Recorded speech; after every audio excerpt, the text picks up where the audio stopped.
ሰላም ተራስተልን የተከበራችሁና የተወደዳችሁ የቻናል ቤተሰቦች እንደምናላችሁ ሰላም ለእናንተ ይሁን። በያላችሁበት ሰላም ጤና ፍቅር እንድትሆኑ እመኝላችኋለሁ። እጅግ የተከበራችሁና የተወደዳችሁ የቻናል ተከታታዮች በያላችሁበት መልካም ነገር ይግጠማችሁ። ይህን ቪዲዮ ላይክ አድርጋችሁ መጀመራችሁን አትርሱ። የዕለቱን ዜናዎች ወደ እናንተ ጠቅለል አድርጌ ለማድረስ እሞክራለሁ። ለሚቀጥሉት 16 ደቂቃዎች ከኔ ጋር አብራችሁ ከቆያችሁ መረጃዎችን የምታዳምጥ ይሆናል። እጅግ የተከበራችሁ ቤተሰቦች የዩጋንዳው ፕሬዝዳንት ወንድ ልጅና የሀገሪቱ የጦር ኢታማዦር የቱርክና የኢራንን መንግስት በድጋሚ ማስጠንቀቃቸው ተነግሯል። የዓለም አቀፍ ዜና ዋና ርዕስ ሆኖ የዋለ ጉዳይ ነው። እስራኤል በናዚ ጀርመን የተጨፈጨፉባትን 6 ሚሊዮን ይሁዲዎች አስባ ውላለች። ዛሬ ንግግር አድርገዋል። ጠቅላይ ሚኒስትር ቤንያሚን ኔታንያሁ ያሉትን ነገር እነግራቸዋለሁ። አሜሪካ የሆርሙዝ ሰርጥን ሙሉ በሙሉ በቁጥጥር ስር አድርጋ ጥርቅም አድርጋ ዘግተዋለች። ከዚህ በኋላ የሚገባም ሆነ የሚወጣ መርከብ አይኖርም። መርከቦች በአጠቃላይ ከዚህ በኋላ መንቀሳቀስ አይችሉም ማለት ነው። ወይም ሁሉም ይፈቀድላቸዋል፣ አለበዛ ደግሞ የማንም መርከብ አይወጣም አይገባም ብላለች አሜሪካ። ይሄንም ተከትሎ በዓለም አቀፍ ደረጃ ፍርሃትና ስጋት ጨምሯልኝ። እንዲሁም የኢራን መንግስት ባለፈው ጊዜ ለድርድር በሄድንበት ጊዜ አውሮፕላናችን ሊመታብን ነበር፣ ይሄንም መረጃ ስለደረሰን አቅጣጫችን በርናል ብለዋል። የአሜሪካው ፕሬዝዳንት ዶናልድ ትራምፕ ኩባን ከኢራን ቀጥላ ተጠባባቂዋ እና ድል ጣፈንታዋ የሚወሰንላት ሀገር መሆኗን ማምሻውን የአሜሪካው ፕሬዝዳንት ፍንጭ ሰጥተዋል። አሁን በቀጥታ እነዚህን መረጃዎችን በዝርዝር ወደ እናንተ አደርሳለሁ። እንዳልኩት ይህን ቪዲዮ ላይክ አድርጋችሁ ጀምሩ። ላይክ ማድረግ እናንተን ምንም ነገር የሚጎዳችሁ ነገር የለም። ሁልጊዜም ለምታደርጉልኝ ድጋፍ እጅግ አድርጌ ነው የማመሰግነው። ሰብስክራይብ ያላደረጋችሁ ቤተሰቦች ሰብስክራይብ አድርጉ። ሰብስክራይብ ማድረግ ለኔ ጠቀሜታው ከፍተኛ ነው። በርካታ ሰዎችን መድረስ ፈልጋለሁ እና አሁን በቀጥታ ወደ መጀመሪያው ዜና ሳልፍ የዩጋንዳው ፕሬዝዳንት ወንድ ልጅና የሀገሪቱ የጦር አዛዥ በኢራንና በቱርክ ላይ ክፉኛ ዝተዋል። 100,000 ጦር ሰራዊትም ለማዝመት ዛሬ ቃል ገብተዋል ማለት ነው።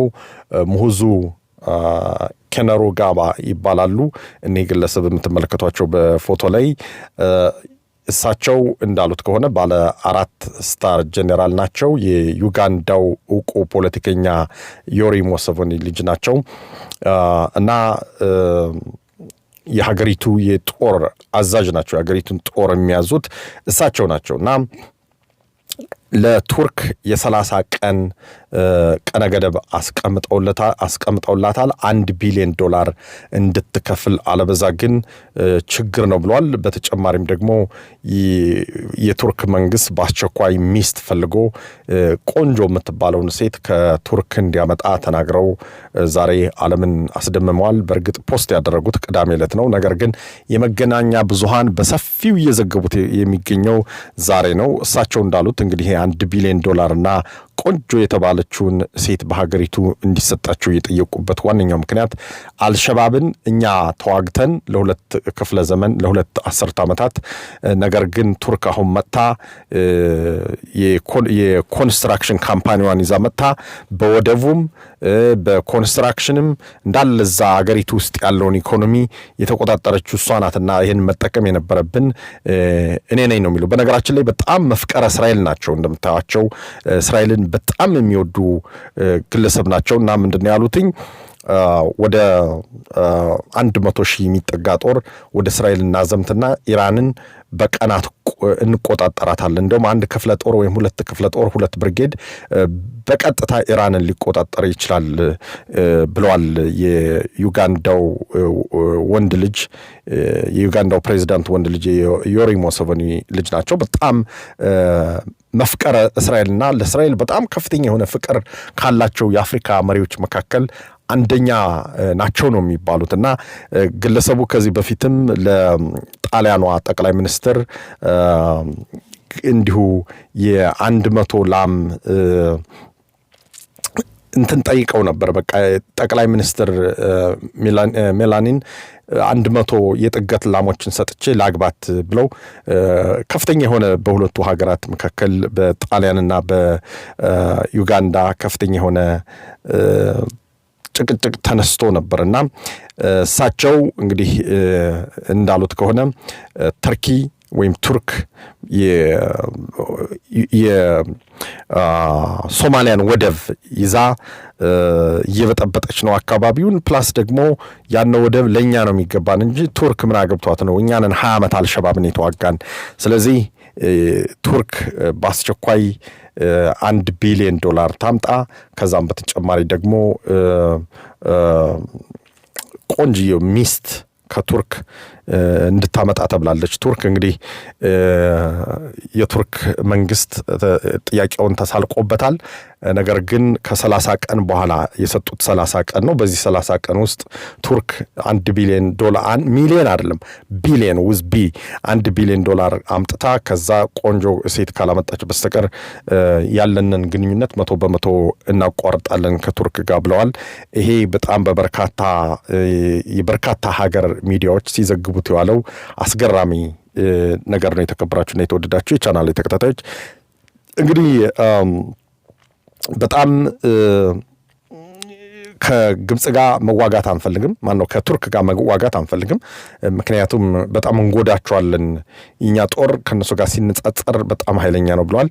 እንግዲህ ዓለም አቀፍ ዜናዎች ሲዘግቡት የዋሉት ግብጽ ምን አባቷ ነው አፌ ውስጥ የምትገባ ቱርክ ማለት ነው። እችም ያው ነች። ይሄንን እንግዲህ ታሟላ አይታወቅም። ከነሱ ጋር መዋጋት ማንፈልገው ወታደሮቻችን ስለማይችሏቸው ልንጎዳቸው ስለማንፈልግ ነው ብለዋልና እንዳልኩት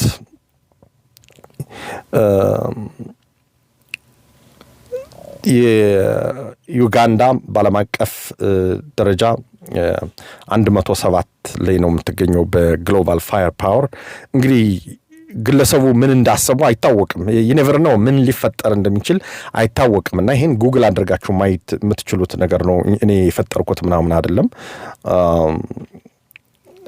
በጣም አፍሪካ ውስጥ ካሉ የእስራኤል ወዳጆች በጣም ቁጥር 1 ነው። ሌላ በጣም አሳዛኙ ጉዳይ ሃንጋሪ ውስጥ በጣም የእስራኤል ወዳጅ የነበሩ አገሪቱን ለ16 ዓመት የገዙ ቪክተር ኦርባን የሚባሉ በጣም የናታንያሁ የቅርብ ሰው ነበሩ።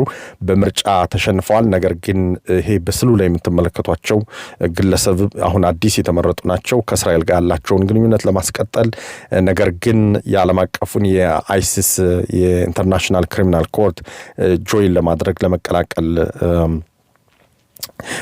መወሰናቸውን አስታውቀዋል ማለት ነው።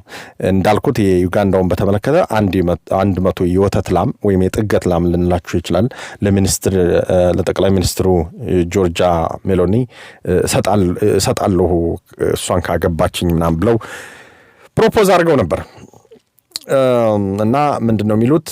እኛ ክርስቲያኖች ቅድስት ሀገርን እስራኤልን እንዋጋለን፣ ደግፈን የእስራኤልን ጠላቶች እንዋጋለን፣ እስራኤልን የሚያጠቃ በሙሉ እንዋጋለን፣ ቱርክም ብትሆን ማንም ኢራንም ብትሆን ችግር የለም የሚሉ ናቸውና እንግዲህ ዛሬ ዓለም ሲያወራ የዋለው ይሄን በተመለከተ ነው። በጣም እስራኤልን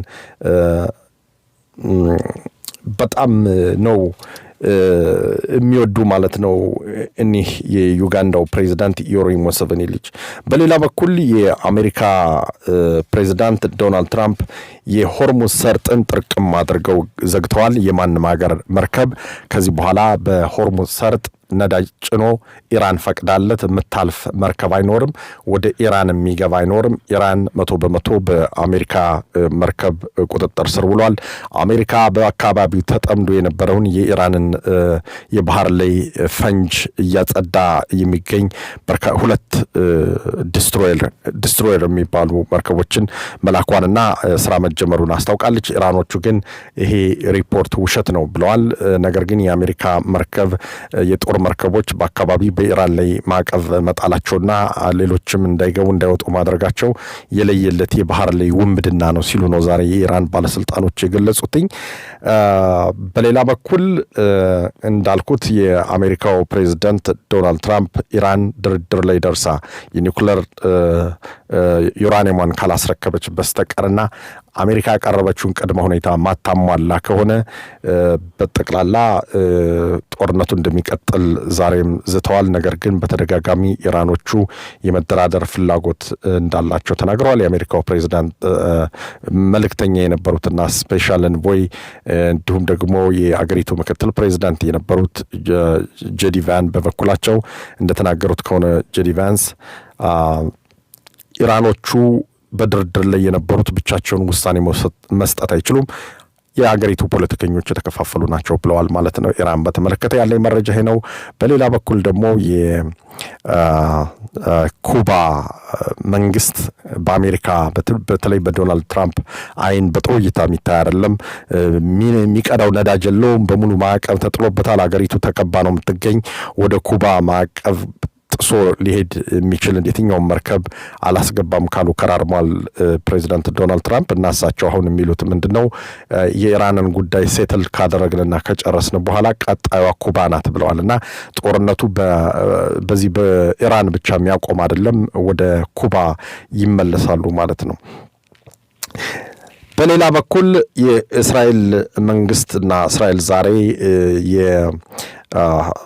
ጀርመን ናዚ ስርዓት የፈጃቸውን 6 ሚሊዮን ዜጎቿን አስበውላለች። በተጨማሪም የእስራኤል ጀግኖችና ለሀገሪቱ የተዋደቁ ከ35,000 በላይ የእስራኤል ወታደሮች በተለያየ ጊዜ በ1948 በ1967 በ1973 በ2008 በ2006 በጋዛ ጦርነት 2010 14 እንዲሁም ባለፈው በ2023 ኦክቶበር 7 የኦክቶበር 7 ጥቃት ተከትሎ በሐማስ የወደቁ የእስራኤል ጀግኖችም ታስበው ውለዋል። ዛሬ በዚህ መድረክ ላይ ጠቅላይ ሚኒስትር ቤንያሚን ኔታንያሁ እንዳሉት ከሆነ ከዚህ በኋላ ማንም የእስራኤልን ሕዝብ በድጋሚ ህልውናውን አደጋ ላይ የሚጥል መንግስትም ይሁን ግለሰብም ይሁን ቡድንም ይሁን አይኖርም። እስራኤል ራሷ ጸንታ የቆመች ነች።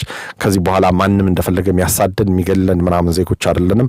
ራሳችን ዲፌንድ ማድረግ ምንችል ጠንካራ ዜጎች ነን ብለዋልና የጠቅላይ ሚኒስትሩ ንግግር አውሮፓንን ሞራል ክላሪቲ የጎደላቸው የሞራል ቫልዩ የጎደላቸው ሲሉ ወርፈዋል።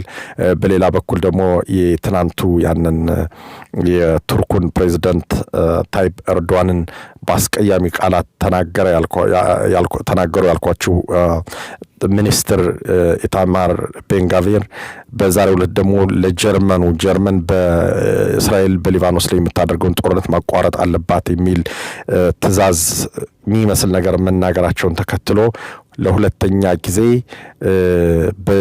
በጀርመን እንደተጨፈጨፉት እኛ መጨፍጨፍ አንፈልግም ሲሉ በአሽሙር ሸንቆጥ አድርገዋቸው አልፈዋል።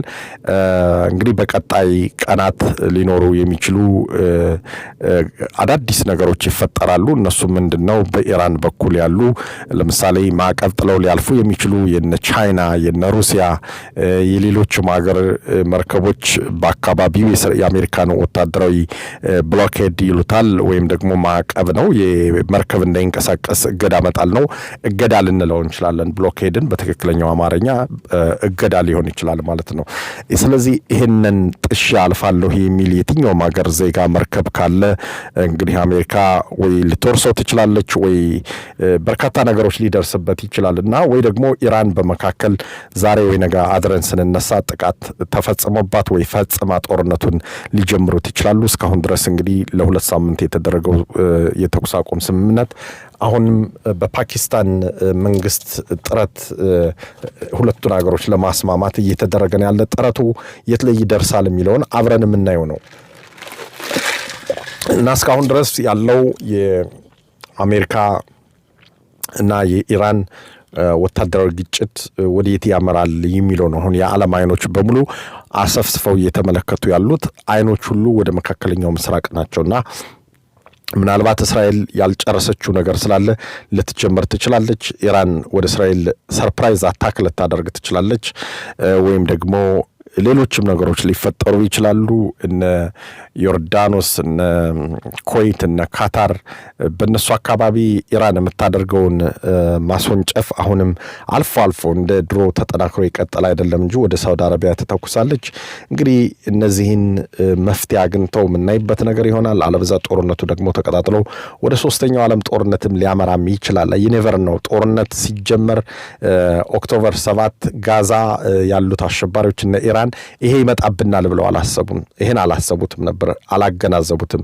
እነሱ የታያቸው እስራኤልን ሂዩሚሌት ለማድረግና ሰዎችን ገለው በመሐከል ደግሞ በቃ ጀግኖች ጎበዞች ምናምን ተብሎ እንደዛ አይነት ነገር ነበርና ጦርነት አሰቃቂ የሚሆነው ማን እንደሚያሸንፍ ማን እንደሚሸነፍ አታውቅም። ጦርነት ከተቀሰቀሰ በኋላ ለማብረድ በጣም ከባድ ነው። ጦርነትን ለመጀመር በጣም ቀላል ነው፣ ሲምፕል ነው። በቃ አንድ ሰው ሄዶ ጦርነት ሊጀምር ይችላል። የሁለተኛው ዓለም ጦርነትም በአንድ ሰው ነው የተጀመረው። በአንድ ሰው በአንድ ግለሰብ ልጅ ማለት ነው፣ በአንድ መሪ ልጅና ዓለም አሁን በቋፍ ላይ ነው የምትገኘውና የፖለቲካው ይሄ ችግር የኢኮኖሚ መሰረታዊ የኢኮኖሚ ችግር በዓለም ላይ ያመጣል ተብሎ እየተነገረ ነው። መልካም ቆይታ፣ ተመልሼ እመጣለሁ።